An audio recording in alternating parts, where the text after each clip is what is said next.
Jasmine की 150 से ज़्यादा वैरायटीज़ होती हैं और जिसमें मोगरा यानी बेला सबसे ज़्यादा कॉमन होता है। तो आज मैं इसकी अपडेट आपके साथ पेश करने वाली हूँ फ्रेंड्स, क्योंकि 2 महीने पहले ये बिल्कुल बेकार दिख रहा था। अस्सलाम वालेकुम friends, welcome to my channel Shabnoor Ali. Side में एक वीडियो क्लिप दे रही हूँ, ये जनवरी की है जब मैंने रिपोर्टिंग की हुई थी। इसकी पूरी तरह से प्रूनिंग कर दी थी, कटिंग कर दी थी और इसमें फर्टिलाइज़र भी ऐड किया था। तो उसके रिज़ल्ट के तौर पर ये प्यारे-प्यारे से फूल आपके सामने हैं। तो इसकी वीडियो मेरे चैनल पर है, आप चाहें तो उसको चेक कर सकते हैं। 2 महीने बाद हम आपके साथ वापस आए हैं मोगरा प्लांट के ऊपर ये वीडियो लेकर, क्योंकि मेरे एक सब्सक्राइबर फ्रेंड ने मुझसे कहा था कि मैं इस पर एक वीडियो शेयर करूं और मुझे अपडेट भी देनी थी अपने मोगरा प्लांट पर, तो मैं हाजिर हूं। मोगरा या बेला थोड़ा सा डिफरेंस होता है दोनों में। मोतिया भी नाम से जाना जाता है, लेकिन खुशबू सेम होती है। पत्ती में और फ्लावरिंग में कुछ स्टेप्स, कुछ पेटल्स ज़्यादा होते हैं और वरना कोई ज़्यादा चेंज नहीं होता है। तो आप देखिए, जहाँ जहाँ से कट करेंगे वहाँ न्यू शूट्स आते हैं और उन्हीं न्यू शूट्स पर, न्यू ग्रोथ पर ही फूल लगते हैं। तो ये चीज़ नोटिस करने वाली है। 2 महीने से मैंने इस पर कोई फर्टिलाइज़र अप्लाई नहीं किया हुआ था, यानी कि खाद के तौर पर। हाँ, लिक्विड फर्टिलाइज़र तो मैं अप्लाई करती ही रहती हूँ, चाहे वो फटे दूध का पानी हो, दही का पानी हो और या फिर हमारे किचन से जो वेस्ट निकलता है उसका पानी हो। तो ये सब चीज़ें नुकसान नहीं करती हैं, गर्मी में फ़ायदा करती हैं। हफ़्ते में, वीकली आपको उसको अप्लाई कर देना चाहिए अपने प्लांट के ऊपर। तो प्लांट की ग्रोथ अच्छी बनी रहती है, उन्हें विटामिन्स अलग-अलग मिलते रहते हैं। यहाँ पर हम आपको वो प्लांट दिखा रहे हैं जिसकी फरवरी में रिपोर्टिंग नहीं की थी। तो देखिए, अच्छे से ग्रोथ तो नहीं कर रहा है। वाइन है और इसको आप वाइन के तौर पर भी रख सकते हैं, एक छोटे प्लांट के तौर पर भी रख सकते हैं। कटिंग प्रूनिंग करते रहिए, एक शेप में रखिए, तो ये कभी भी बड़ा नहीं होता है। और अगर आप इसको वाइन के तौर पर चढ़ने देंगे तो आपको फर्टिलाइज़र इसमें ऐड करते रहना चाहिए। तो एक को तो मैं छोटा बना कर रखती हूँ और एक को वाइन के तौर पर फैलाती रहती हूँ। तो इसकी प्रूनिंग मैंने नहीं की थी, तो पत्तों में आप देख सकते हैं डेफिशिएंसी है इसमें।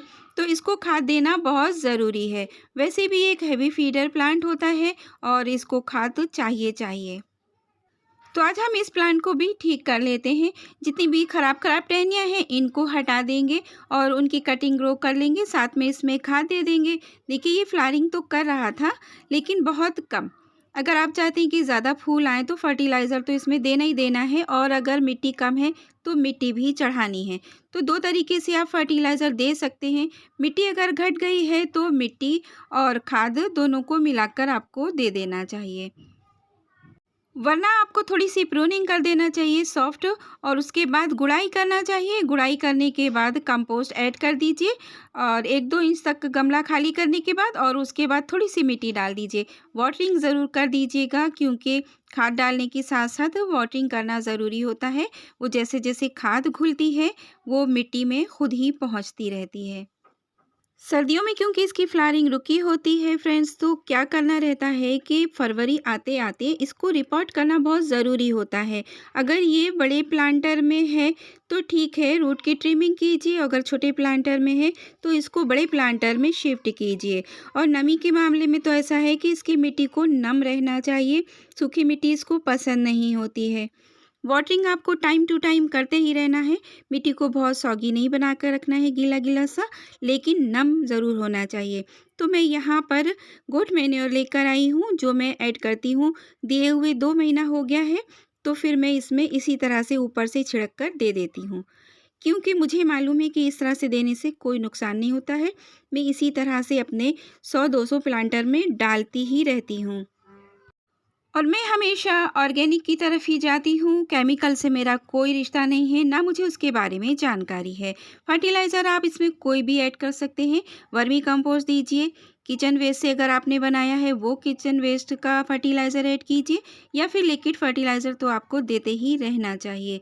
और अगर इस पर कभी भी पेस्ट अटैक हो जाता है तो फ्रेंड्स, आपको वुड ऐश का यानी राख का यूज़ कर लेना चाहिए। और हाँ, सनलाइट इसके लिए बहुत इम्पॉर्टेंट होती है। आपको इसे फुल सनलाइट में रखना होगा। और ये है केले से, जो छिलकों से हम फर्टिलाइज़र बनाते हैं, वो होता है पोटेशियम का सोर्स। तो इस फर्टिलाइज़र को आपको बदल-बदल कर पानी मिलाने के साथ-साथ देते रहना चाहिए।